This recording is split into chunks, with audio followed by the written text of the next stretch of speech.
علی بھائی مرنے کے فوراً بعد حساب و کتاب شروع ہو جاتا ہے یا روز قیامت؟ حساب و کتاب تو میرے بھائی مرنے سے پہلے بھی شروع ہو جاتا ہے۔ سورۃ الانعام میں ہے کہ جب گناہگاروں کی موت کا وقت قریب آتا ہے تو فرشتے ان کے منہ اور پیٹھوں کے اوپر ہتھوڑے مارتے ہیں اور کہتے ہیں نکالو اپنی جانوں کو اور آؤ اس عذاب کی طرف جو تمہارا انتظار کر رہا ہے۔ یہ تو سورۃ الانعام کی آیت ہے۔ عذاب کی 4 قسطیں ہیں۔ نمبر 1 دنیا میں، جو سورہ السجدہ میں آیا، الف لام میم السجدہ، ایک سورت حامیم السجدہ ہے، الف لام میم السجدہ، کہ ہم دنیا کی زندگی میں بھی تمہیں تکلیف دیں گے تاکہ تم اللہ کی طرف پلٹ آؤ۔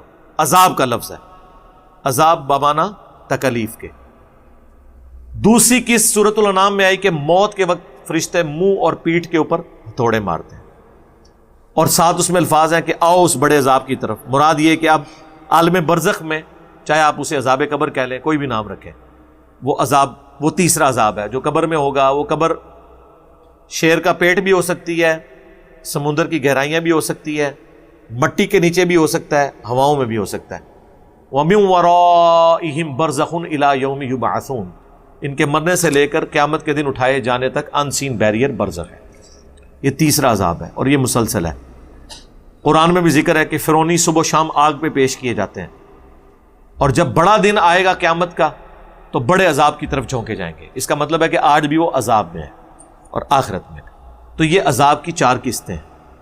جو لوگ عذاب قبر کے منکر ہیں ان کے دماغ میں یہ کیڑا ہے کہ جب تک حساب و کتاب نہ ہو، اللہ تعالیٰ کی صفت عدل کا تقاضا ہے کہ وہ عذاب نہ دے۔ اللہ تعالیٰ کی صفت عدل بھی ہے، اور اللہ تعالیٰ سب سے بہترین حساب فرمانے والا بھی ہے، اور سب سے جلدی حساب فرمانے والا بھی ہے۔ یہ بھی قرآن میں آیات ہے۔ تو یہ کیلکولیشن کرنی ہے اللہ نے، آپ نے تو کرنی نہیں ہے۔ اللہ کی مرضی، اللہ کو قیامت کے دن کا انتظار ہے حساب کتاب کرنے کے لیے، وہ تو پبلکلی حساب کتاب ہوگا اگر کسی کا کوئی وہم ہے وہ نکالنے کے لیے، ورنہ اللہ نے تو ہر لمحے میں حساب ہو رہا ہے۔ بخاری مسلم میں حدیث ہے، فرشتے فجر اور عصر کے وقت چینج ہوتے ہیں، ڈیوٹیاں لگی ہوئی ہیں فرشتوں، بندوں کے ساتھ اٹیچ ہیں۔ نیک لوگوں کے لیے وہ گواہی دیتے ہیں کہ یا اللہ گئے تھے تو عصر پڑھ رہے تھے، واپس آئے تو فجر پڑھ رہے تھے۔ دوسرے کہتے ہیں جب گئے فجر پڑھ رہے تھے، واپس آئے تو عصر پڑھ رہے تھے۔ تو وہ گواہیاں لکھی جا رہی ہیں، وہ روزانہ کا حساب کتاب روزانہ ہو رہا ہے۔ صحیح مسلم میں حدیث ہے کہ ہر پیر اور ہر جمعرات کو اللہ کے حضور نامہ اعمال پیش ہوتے ہیں، تو نامہ اعمال تو پیش ہو رہے ہیں۔ پھر سال میں سنن نسائی میں حدیث ہے کہ شعبان کے مہینے میں نبی علیہ السلام کثرت سے روزے رکھتے تھے اور کہتے تھے کہ میری خواہش ہے کہ نامہ اعمال جب میرا اللہ کے حضور پیش ہو میں روزے کی حالت میں ہوں، اس لیے آپ روزہ رکھتے تھے شعبان کا پورا مہینہ۔ وہ تو اللہ نے حساب و کتاب رکھا۔ ان کی ڈاکٹرن ٹوٹ گئی جو کہتے ہیں قیامت سے پہلے عذاب نہیں ہو سکتا، تو قرآن میں تو عذاب کا ذکر ہے دنیا کی زندگی میں بھی، تاکہ لوگ اللہ کی طرف پلٹیں۔ موت کے وقت بھی عذاب کا ذکر ہے سورۃ الانعام میں۔ تو جب 2 قسطیں قرآن سے ڈائریکٹلی، اور تیسری بھی ثابت ہوتی ہے کہ بڑے عذاب کی طرف ان کو پھر پیش کیا جائے گا، اور فرعونی صبح و شام آگ پہ پیش کیے جاتے ہیں۔ اور امام بخاری نے عذاب قبر والی حدیثیں جب لی ہیں نا، اس کے ٹاپ پہ یہ آیت لکھی ہے کہ فرعونی صبح و شام آگ پر پیش کیے جاتے ہیں، تاکہ ان لوگوں کا رد ہو جو کہتے ہیں قرآن میں عذاب قبر کا ذکر نہیں ہے۔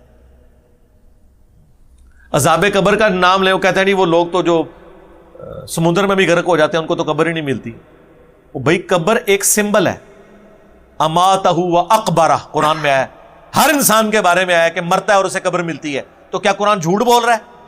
پھر آپ اللہ کو بھی کہیں گے کہ یہ تو نے قرآن میں کیوں نازل کیا ہے کہ انسان مرتا ہے اور اسے قبر ملتی ہے، یا اللہ انسان کو تو بعض اوقات قبر نہیں ملتی، تو ادھر آپ کیا کہتے ہیں کہ اس سے مراد عمومی ہے، قبر صرف اس ڈھیری کا نام نہیں ہے جو آپ کو نظر آ رہی ہے۔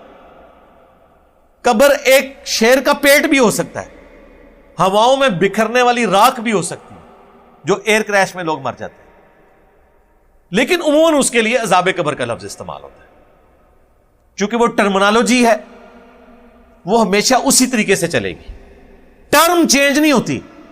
شوربے کی ٹرم چکن کے شوربے کے لیے بھی بولی جائے گی، اور آلو مٹر کے شوربے کے لیے بھی بولی جائے گی، وہ ٹرم ہے نا۔